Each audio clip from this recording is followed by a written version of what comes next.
The Carthage Police Department has issued an Amber Alert for a child abduction that occurred at 19 the victory on October 6, 2020 at 9:32 a.m. Abducted was Brexley Greenlee, a black female, age 2.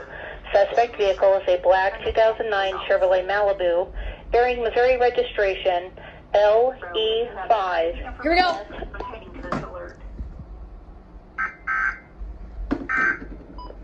Southbound from Webb City.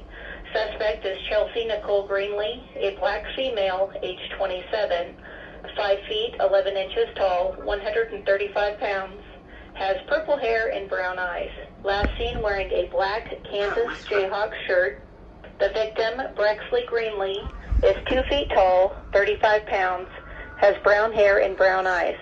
Suspect believed to be armed and threatening to harm the child.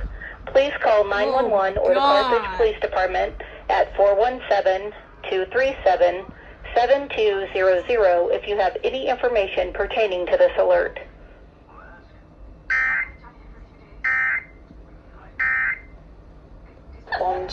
Okay, that lady that I saw for this Amber Alert has gone way too far. She took the 2-year-old to Cambridge, Missouri. This is my first capture on 94.7.